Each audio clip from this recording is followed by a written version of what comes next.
Bem-vinda, doutora Rosânia. Prazer em te receber. Foi minha presidente da OAB, diga-se de passagem. Muito bom te receber. Então, a gente está nessa sabatina aqui do Informe do Vale, né?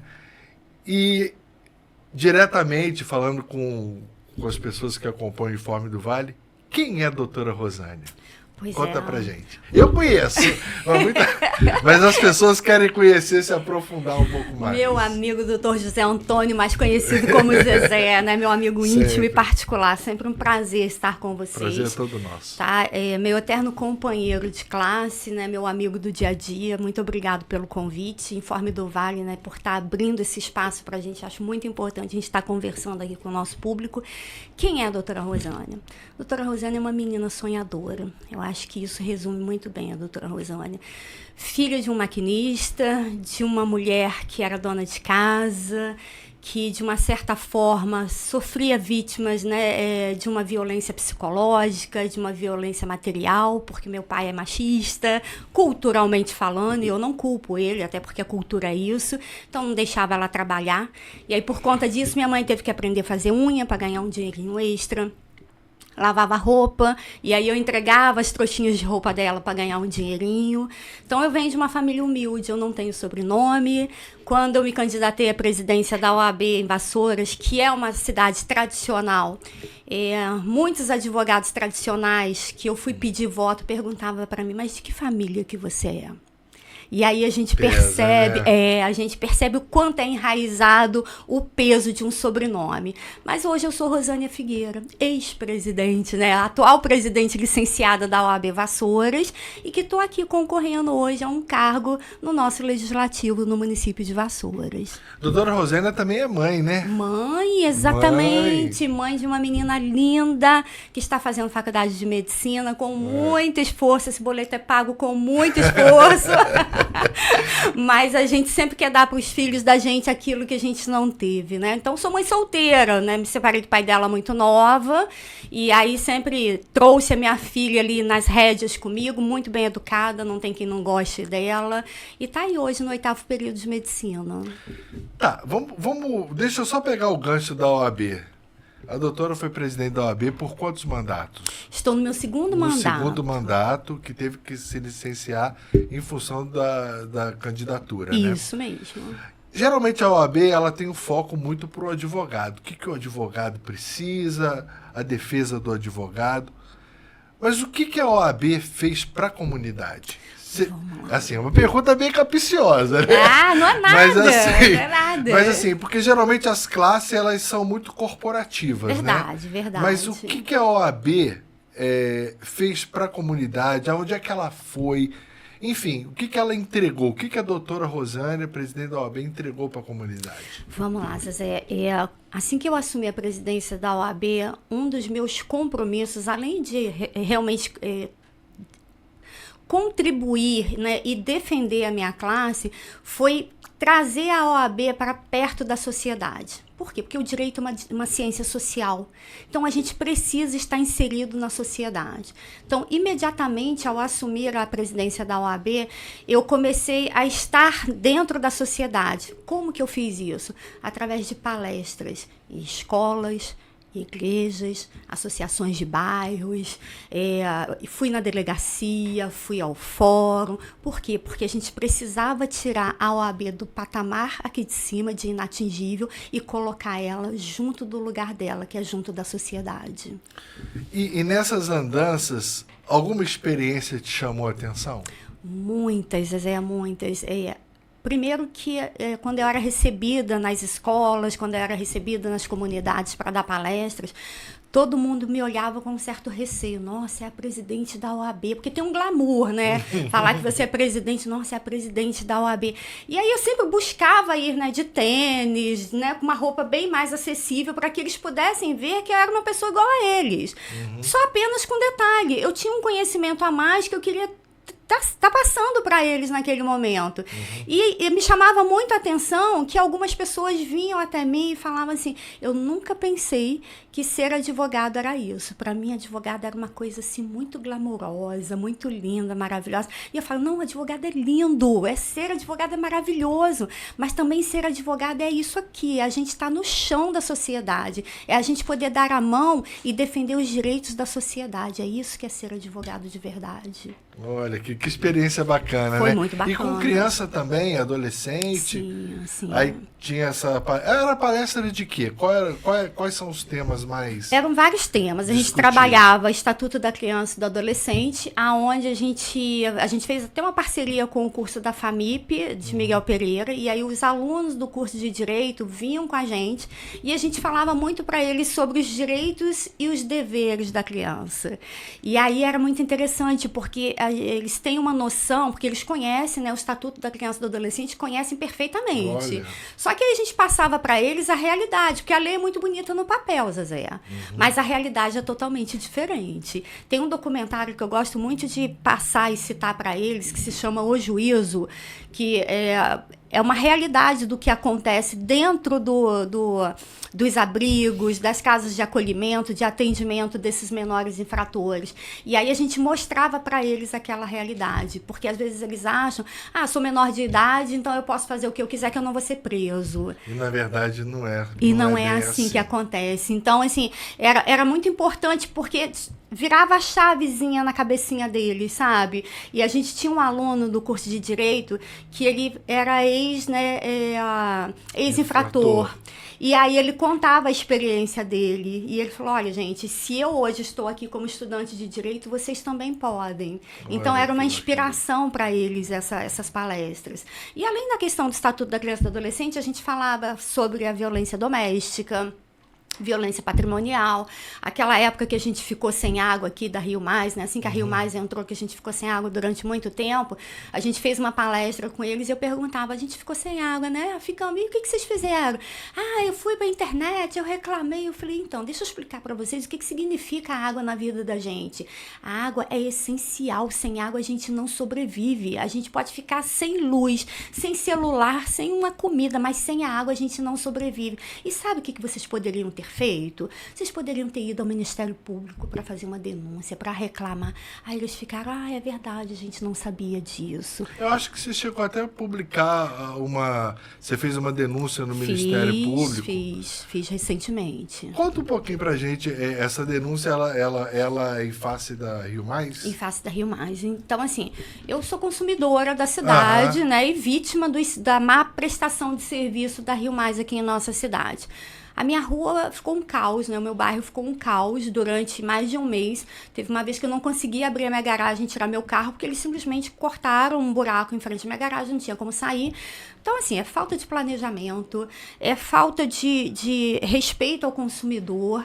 Eles quebram, eles fazem uma bagunça danada, não explicam o que estão fazendo. E muita gente indignada na cidade. Uma cobrança em duplicidade, eu não sei se você recebeu, deve ter recebido no mês de maio, que eles cobraram 2 vezes a mesma conta, falando que eles iriam fazer uma alteração no valor na data de vencimento da conta, mas uma alteração que não chegou a 30 dias. Então, automaticamente, é uma cobrança em duplicidade no mesmo mês, tá? Além da questão do dano sonoro, o dano à saúde da gente, porque muita gente teve problema respiratório por conta da poeira que eles fizeram, porque não tem planejamento nenhum. E a questão ambiental, Zezé, eles prejudicaram o meio ambiente muito.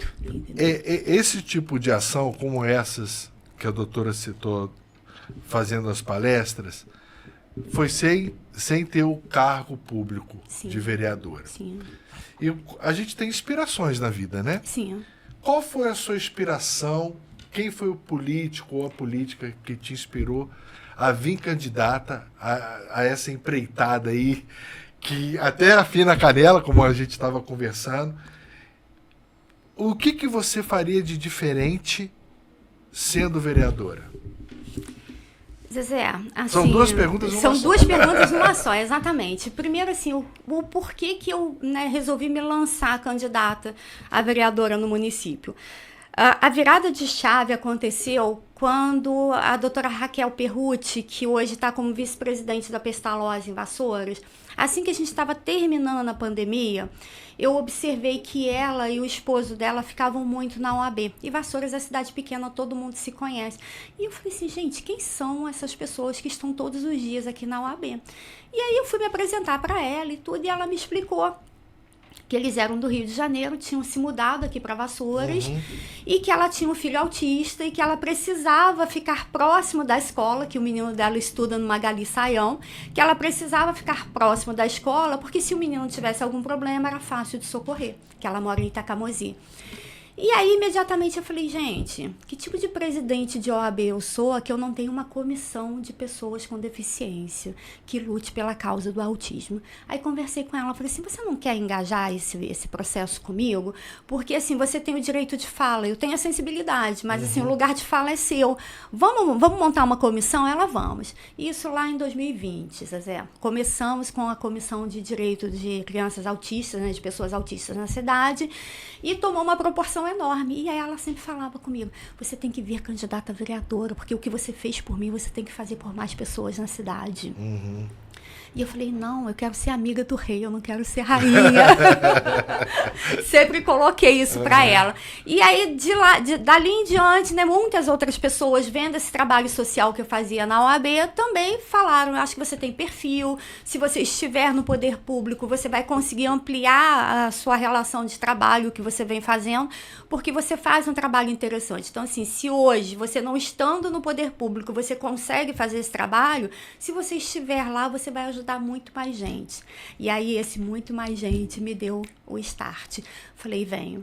E aí a nossa prefeita, né, a candidata prefeita Rose, que também é uma parceira minha nesses projetos sociais, me pediu, Rosânia, você tem perfil, você é uma mulher que trabalha muito bem, vem candidata a vereadora para eu poder ter você de apoio na Câmara Municipal também. E vocês se dão super bem. Sim, nós somos muito amigas também, e aí eu falei, então eu venho também para poder estar te ajudando nessa empreitada. Então a doutora Rosânia vai bater no gabinete da nossa, candidata. Se ela for eleita da nossa vice-prefeita, já batia, né? Se ela for eleita, então eu vou bater muito mais. Tá, deixa eu só pegar mais uma vez um outro gancho que você...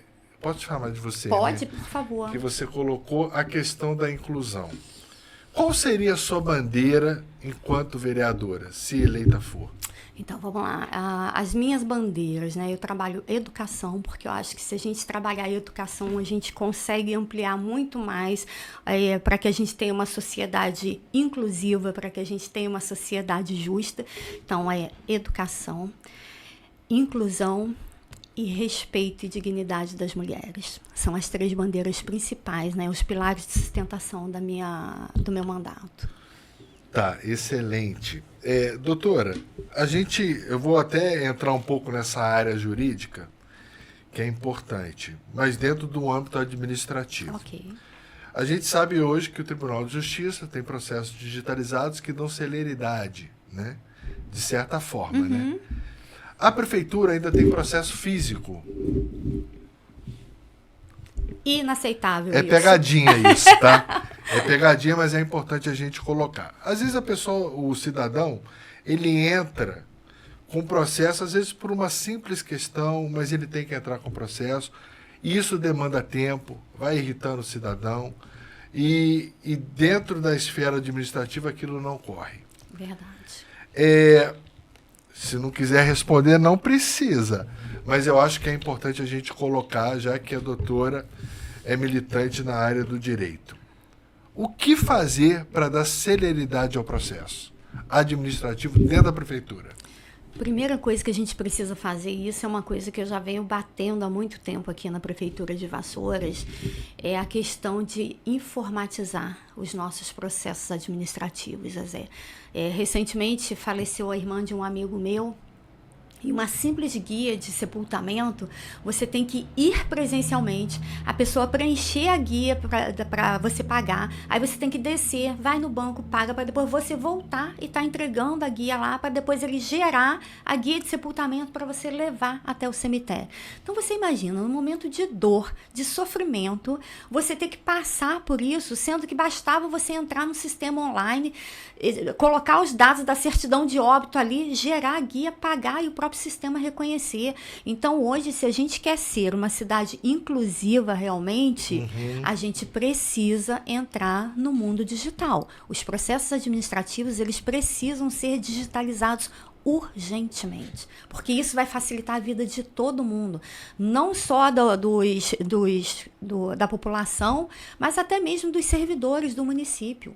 Que também, cadê o processo? Tá no protocolo, tá no setor tal. Às vezes se perde. Se perde, exatamente. E como é que a doutora vê isso junto... Já conversou isso com a Rose? Já conversei com a Rose, Tem várias coisas do município que eu não concordo, e a Rose sabe disso.